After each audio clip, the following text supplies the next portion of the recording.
اعوذ باللہ من الشیطان الرجیم بسم اللہ الرحمن الرحیم۔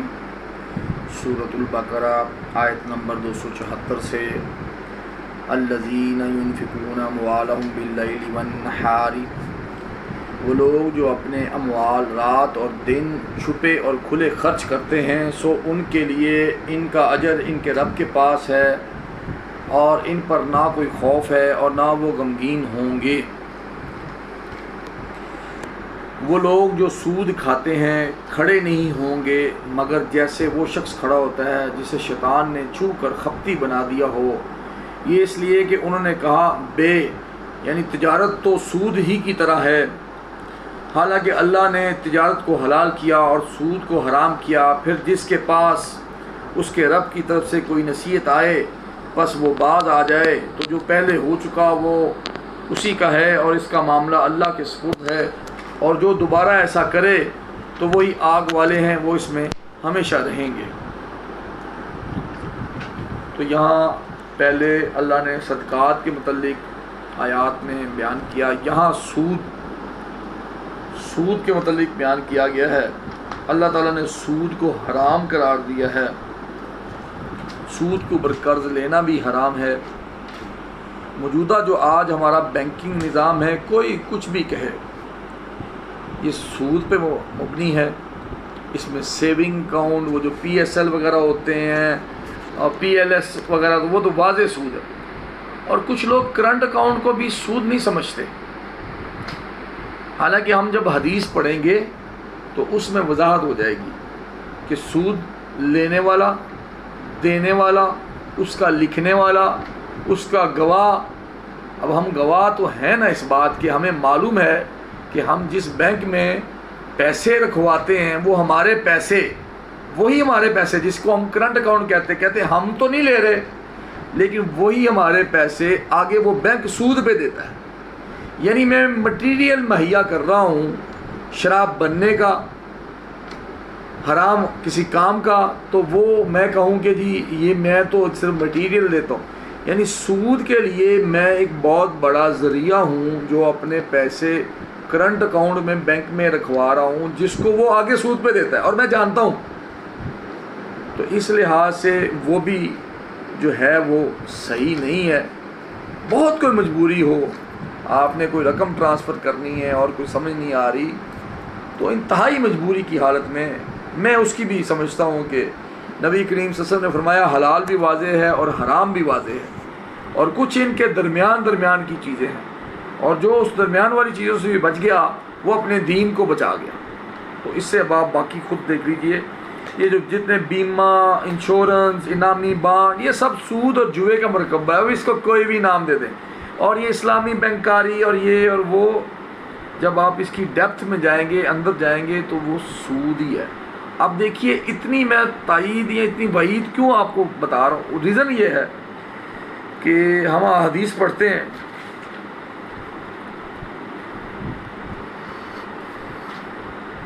جابر رضی اللہ تعالیٰ عنہ سے روایت ہے کہ رسول اللہ صلی اللہ علیہ وآلہ وسلم نے لعنت فرمائی سود کھانے والے پر، سود دینے والے پر، سود لکھنے والے پر، اور سودی لین دین کے گواہوں پر، اور آپ صلی اللہ علیہ وسلم نے فرمایا وہ سب گناہ میں برابر کے شریک ہے۔ تو دوسری بات کی وضاحت میں آپ کو کر دوں، یہ تجارت اللہ نے اس کو حلال کیا ہے، اور وہ جو پہلے آیا تھا آیت میں کہ جسے شیطان نے چھو کر خپتی بنا دیا، تو نبی کریم صلی اللہ علیہ وسلم نے فرمایا کہ شیطان انسان کے خون میں گردش کی طرح، جیسا خون گردش کرتا ہے اس طرح گردش کرتا ہے، خپتی بنا دیا شیطان نے چھو کر، یعنی جس کو کوئی ہوش و حواس ہی نہ ہو، دنیا میں کھبا ہوا ہے، ابھی میں نے یہ کریڈٹ کارڈ کی قسط جمع کرانی ہے، ابھی گاڑی کی قسط جمع کرانی ہے، ابھی یہ آ رہا جا رہا، یہ کچھ اس کا اینڈ کچھ بھی نہیں ہوتا۔ چنانچہ رسول اللہ صلی اللہ علیہ وآلہ وسلم نے فرمایا سود خواہ کتنا ہی بڑھ جائے، انجام اس کا قلت ہی ہوگا۔ اب دیکھیے سودی لوگ میں جو لوگ پھنسے ہوئے نا، وہ پریشان ہی سوتے ہیں، انہیں وہ فریش نہیں سوتے۔ یہ بڑا جو سود کا کاروبار کر رہے ہیں نا، ان کے گھروں میں سکون نہیں ہے۔ تو باقی اب اللہ کا قرآن تو واضح ہے۔ اگلی آیت ہے جی 276 اللہ سود کو مٹاتا ہے. ذرا آیات کے حروف پہ، ان کے ترجمے پہ غور کیجیے. اللہ سود کو مٹاتا ہے. اب آپ اگر کسی طرح بھی سود پہ چل رہے ہیں تو آپ اللہ کے اینٹی ہو گئے نا. اور صدقات کو بڑھاتا ہے. اللہ کسی ایسے شخص سے محبت نہیں رکھتا جو سخت ناشکرا، سخت گنہگار ہے. یعنی اس کے باوجود بھی وہ اپنی تعویلیں دے رہا ہے تو اس کو اللہ تعالیٰ نے سخت ناشکرا اور سخت گنہگار کہا ہے. بے شک جو لوگ ایمان لائے اور انہوں نے نیک اعمال کیے اور نماز قائم کی اور زکوٰۃ دی، ان کے لیے ان کا اجر ان کے رب کے پاس ہے اور ان پر نہ کوئی خوف ہے اور نہ کوئی وہ غمگین ہو. اکثر لوگ کہتے ہیں تو پھر کی کریے نا جی، دنیا بھی تو ہے نا جی. اللہ نے یہ بتایا ہے کہ یہ دنیا بڑی تھوڑی ہے اور آخرت میں آپ غمگین اور خوفزدہ نہیں ہوں گے اگر آپ صحیح دین پہ قائم رہیں گے. اے لوگوں جو ایمان لائے ہو، اللہ سے ڈرو اور سود میں سے جو باقی ہے چھوڑ دو اگر تم ایمان والے ہو. رسول اللہ صلی اللہ علیہ وآلہ وسلم نے فرمایا جو شخص پاک کمائی میں سے ایک کھجور بھی صدقہ کرے، پاک کمائی میں سے، ہم نے پہلے پڑھا تھا اللہ پاک ہے اور پاک ہی صدقہ لیتا ہے. آپ جتنے مرضی تعویل کر کے یہ رمضان میں آپ خرچہ کیجئے سارا کچھ، اور اگر آپ کی کمائی سود کی ہے نا تو آپ جتنا مرضی سارا مال بھی صدقہ پہ دے دے گا نا تو اللہ تیرا مال نہیں لینے والا.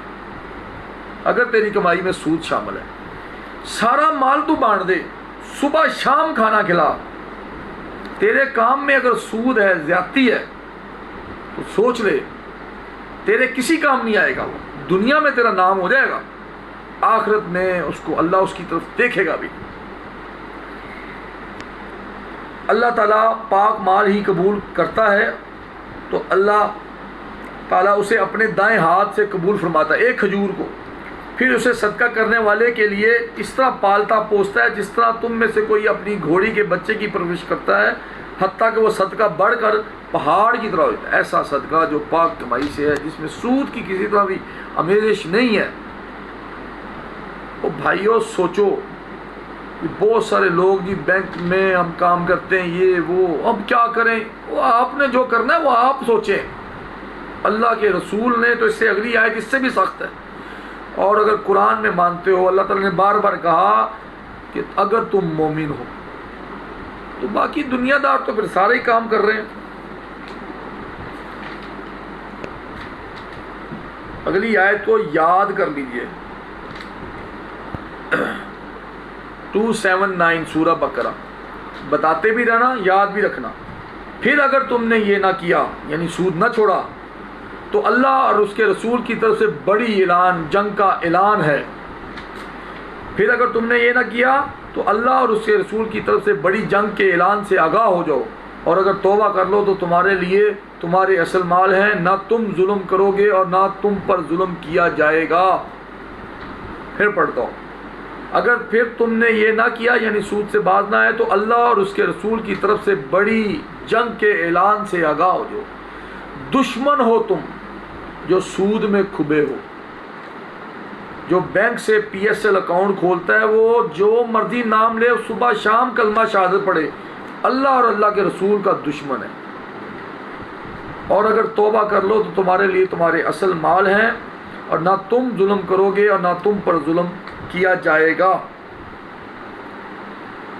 حجۃ الوداع کے موقع پر آپ صلی اللہ علیہ وآلہ وسلم نے اعلان فرمایا، جاہلیت کے زمانے کے تمام سود میرے پیروں کے نیچے پامال کر دیے گئے ہیں، اور سب سے پہلا سود جو میں باطل کرا دیتا ہوں وہ ہمارے سودوں میں سے عباس بن عبد المطلب، یعنی آپ کے جو چچا تھے، کا سود ہے وہ پورا کا پورا چھوڑ دیا گیا ہے.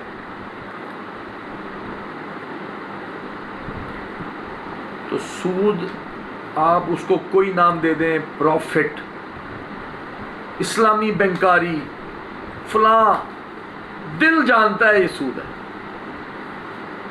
بے شک ہم ایک ایسے ملک میں رہتے ہیں جو نام کا اسلامی ہے، نظام اسلامی نہیں ہے، نظام سودی ہے.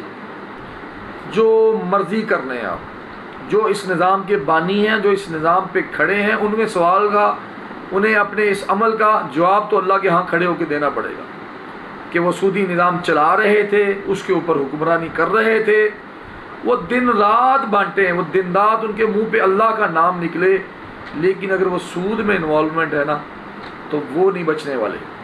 یہ گارنٹی ہے اللہ کے قرآن میں. اور آیت کے آخر میں نہ تم ظلم کرو گے اور نہ تم پر ظلم کیا جائے گا.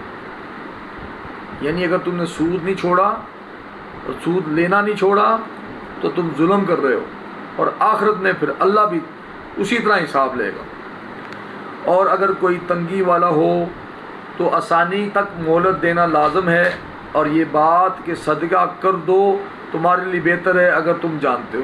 یعنی اگر آپ کسی سے سود کا لین دین ہے اور معاملات اس حد تک پہنچے ہیں کہ اس کے پاس فوری تمہارا قرض, کیونکہ تمہارا نفع ختم ہو گیا نا, تم کہو گے میری اصل رقم واپس کر دو, یہ جھگڑا آ جائے گا نا. سود تک تو تمہیں انوالومنٹ تھی کہ تم نے کسی کو 1,00,000 2,00,000 دیا اور وہ تمہیں پروفٹ دیتا تھا, تو وہ تمہیں اس میں تھا, تمہارے دل کو تسلی. اب تم نے سود چھوڑ دیا, اب تم بعد آ گئے, اب تمہارا دل کرے گا میرے پیسے واپس آ جائیں, تو اس میں یہ اگلی آیت ہے کہ اس میں اس کو مہلت دو, اس پہ تنگی مت کرو, تو اس کو مہلت دو تاکہ وہ آسانی سے. بریرہ رضی اللہ تعالیٰ عنہ سے روایت ہے کہ انہوں نے رسول اللہ صلی اللہ علیہ وآلہ وسلم کو یہ فرماتے ہوئے سنا کہ جس نے کسی تنگ دست کو مہلت دی تو اسے ہر دن اس قرضے کے برابر ثواب ملے گا. یعنی جتنا اس کا قرض ہے اس نے جتنے دن اس کو مہلت دیتا رہا, اور بعض جگہ پہ آتا ہے کہ ڈبل ثواب ملے گا, تو اجر بھی ہے. آپ صلی اللہ علیہ وآلہ وسلم نے فرمایا قرض چکانے کی مدت تک اسے قرض کے برابر صدقے کا ثواب ملے گا, اور اگر قرض چکانے کی مدت کے آنے پر مہلت دے تو اسے قرض سے دگنا صدقے کے برابر ثواب ملے گا. اور ایک اور حدیث میں ہے کہ رسول اللہ صلی اللہ علیہ وآلہ وسلم نے فرمایا جس نے اپنے قرض دار کو مہلت دی یا قرض معاف کر دیا تو اللہ تعالیٰ اسے قیامت کے دن اپنا سایہ عطا فرمائے گا. اور اگلی آیت ہے 281 سورہ بقرہ. اور اس دن سے ڈرو جس میں تم اللہ کی طرف لوٹائے جاؤ گے, پھر ہر شخص کو پورا پورا دیا جائے گا جو اس نے کمایا, اور ان پر ظلم نہیں کیا جائے گا. ابن عباس رضی اللہ تعالیٰ عنہ فرماتے ہیں کہ یہ جو 281 نمبر آیت ہے, یہ قرآن میں سب سے آخر میں جو آیت اتری وہ یہ ہے. اگلی آیت 282 ہے. سود کے بعد اب اگلا ٹاپک لین دین کا آ رہا ہے, اور قرآن کی سب سے لمبی آیت ہے, سب سے لمبی, اور لین دین کے اوپر ہے.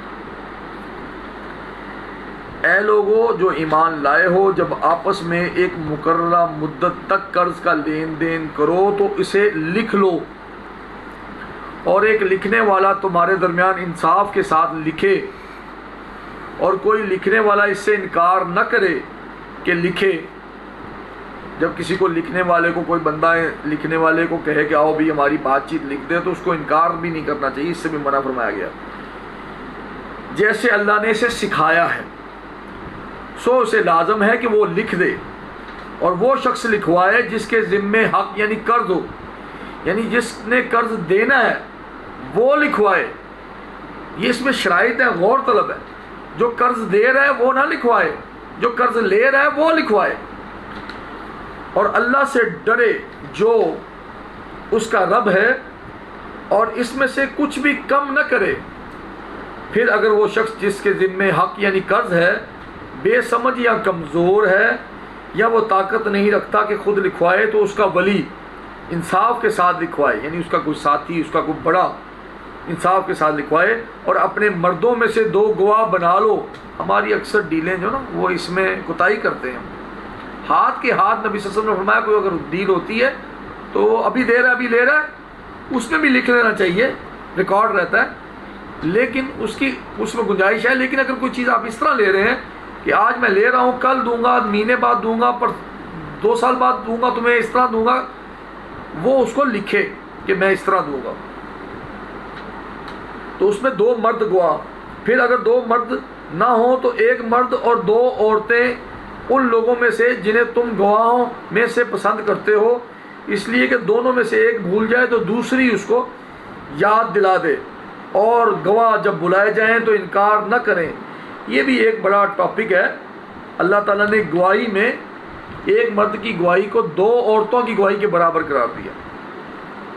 ایک تو عورتیں مہینے میں پورا وقت حاضر نہیں ہوتی, کچھ ان پہ مشکل کے دن آتے ہیں, اور دوسرا مرد چونکہ باہر کے معاملات کو دیکھتا ہے، کچھ عورتیں بھی دیکھ رہی ہیں آج کل کے دور میں، لیکن پھر بھی یہ اللہ کا قانون ہے کہ ایک مرد کے مقابلے میں 2 عورتیں، ان کی گواہی برابر سمجھی جائے گی۔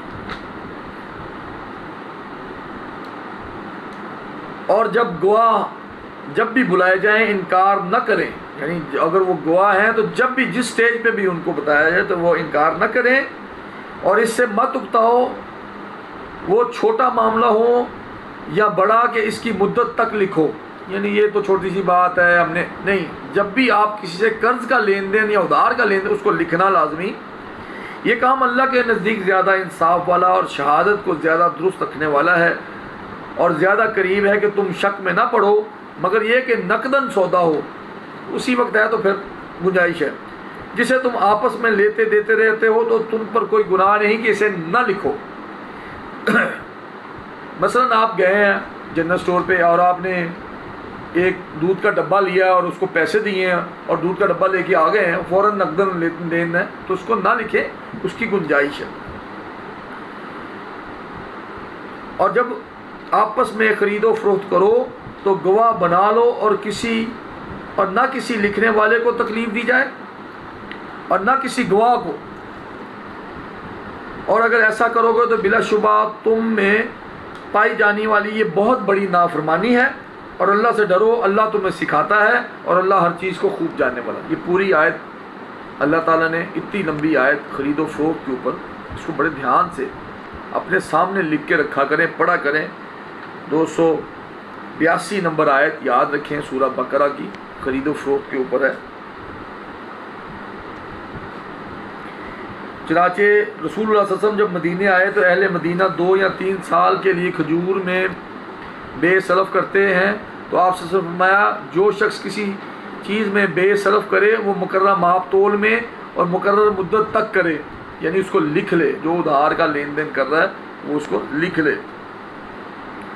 خود رسول اللہ صلی اللہ علیہ وسلم نے بھی اپنی ذرا ایک یہودی کے پاس گروی رکھ کر عملاً اس کی وضاحت کر دی۔ نبی صلی اللہ علیہ وسلم نے بہت سارے معاملات اپنی لائف میں ایمان والوں کو بتانے کے لیے گروی بھی رکھوائیں، قرض بھی لیا، واپس بھی کیا، کر کے بتایا کہ ایسے کرنا۔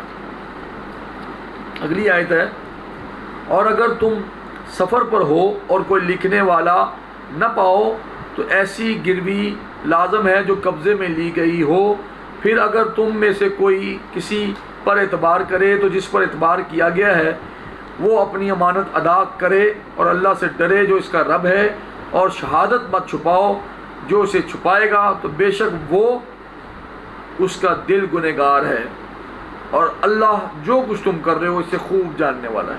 باقی باتیں تو واضح ہیں۔ نبی کریم صلی اللہ علیہ وآلہ وسلم نے بڑے گناہوں میں، کبیرہ گناہوں میں سب سے بڑے گناہ اللہ کے ساتھ شریک بنانا، کسی شخص کو قتل کرنا، والدین کی نافرمانی کرنا اور جھوٹی بات یا فرمایا جھوٹی گواہی، یہ بڑے گناہوں میں سے۔ ابن عباس رضی اللہ عنہما نے فرمایا گواہی چھپانا بھی اکبر الکبائر، یعنی بہت بڑا گناہ ہے۔ جھوٹی شہادت دینا ہمارے ہاں کامن ہے، چند ٹکوں پہ ہم لوگ بک جاتے ہیں، لیکن یاد رکھو کہ اللہ کے ہاں پکڑ ہے، بڑی سخت پکڑ ہے۔ ہمارا عدالتی نظام، مجھے کچھ عرصہ عدالت سے بھی وارثہ پڑا، جھوٹ پہ مبنی، جھوٹے جج کہ ہم انصاف کرتے ہیں، کوئی چکر نہیں۔ وکیل ان لوگوں کو بچا رہے جو ان کو خود جانتے ہیں یہ قاتل ہے، اس کو بچانے کے لیے فیس لیتے۔ جھوٹے گواہ، آپ کے ان مال جو اس طرح تم مال کماتے ہو، ان سے تمہارے صدقات قبول نہیں ہونے والے، یہ یاد رکھنا۔ تمہارا دل جانتا ہے تم کس طرح کماتے ہو، اور جو اپنے بچوں کو کھلاتے ہو حرام مال، تو پھر وہ بچے تمہارے کبھی کام میں نہیں آنے والے، وہ بڑھاپے میں تمہیں پھینکیں گے اور وہ برے کام کریں گے، ان کے خون میں دوڑ رہا ہے وہ۔ تو اس رمضان میں، آج یکم رمضان ہے، پہلا روزہ ہے، اللہ تعالیٰ سے توبہ کیجیے، جو ہو گیا اللہ تعالیٰ وہ معاف کر دے گا. آج اگر آپ توبہ کریں نا کہ میں سود سے توبہ کرتا ہوں، میں حرام مال سے توبہ کرتا ہوں، میں جھوٹی گواہی دینے سے توبہ کرتا ہوں، اللہ سے معافی مانگ لیں، یقین کریں آپ اللہ تعالیٰ کو اپنے قریب پائیں گے. اور آئندہ سے آپ کو مشکل لگے گا کام، لیکن آپ کا دل بڑا مطمئن ہوگا کہ میں حلال کما رہا ہوں. اب میرا صدقہ جو بھی میں اللہ کی راہ میں دے رہا ہوں وہ وہاں پہ مجھے پہاڑ بن کے ملے گا. اور اگر حرام کمایا جا رہا ہے تو اس کی طرف تو اللہ دیکھتا ہی نہیں. بلکہ نبی کریم صلی اللہ علیہ وسلم کا فرمان میں آپ کو بتا دوں، رمضان 30 دن کا ہوتا ہے، فرمان سن لیجئے. آپ صلی اللہ علیہ وسلم نے فرمایا جس نے ایک لقمہ حرام کا کھایا، ایک لقمہ کیا ہوتا ہے؟ آپ ایک روٹی بھی کھانے ایک ٹائم میں بیٹھے 10-12 لقمے کھاتے ہیں. ایک لقمہ حرام کا کھایا 40 دن 40 ڈے اللہ اس کی طرف دیکھتا بھی نہیں، تو اس کی دعا کیسے قبول ہوگی؟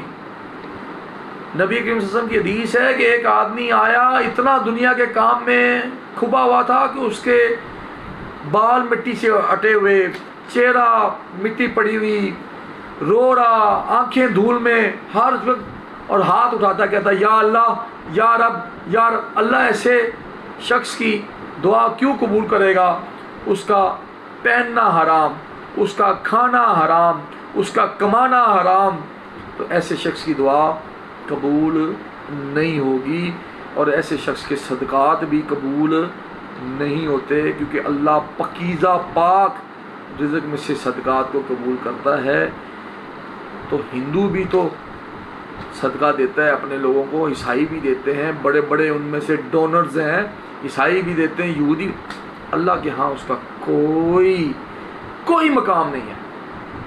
صرف مقام ہے ایک مسلمان کا جو حلال کماتا ہے اسی کا صدقہ قبول ہوگا، اور جو سود سے بچے ہوئے.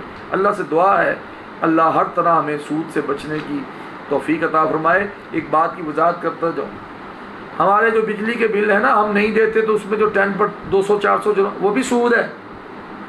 ہمارے جو یو فون کے، جیز فون کے، بھارت فون کے لون لے لیں 30 روپے واپس 35 دینا ہے، وہ بھی سود ہے. تو بچو ان چیزوں سے جتنا بچ سکتے ہو. یہ ساری سود کی کیٹیگری ہیں. سود کی سمپل کیٹیگری یہ ہے کہ 100 کے 101 بھی دینے نا تو وہ 1 روپے اس کے اوپر سود ہے. وہ چاہے کسی سروس کے مد میں لیے جائیں، وہ چاہے کسی کوئی بھی نام پروفٹ حلال کچھ بھی، وہ سب سود ہے. تو آج کل اعلان ہوا ہے کہ جی ہم 10% سے کم کر کے 2-3% پہ قرضے دیں گے. یاد رکھو وہ تاجروں، 1% پہ بھی تم نے قرضہ لیا تو سود ڈالو گے اپنے مال میں. تو اللہ سے دعا ہے اللہ سود سے بچائے. سبحان ربک رب العزت عما یصفون والسلام علی المرسلین والحمد للہ رب العالمین.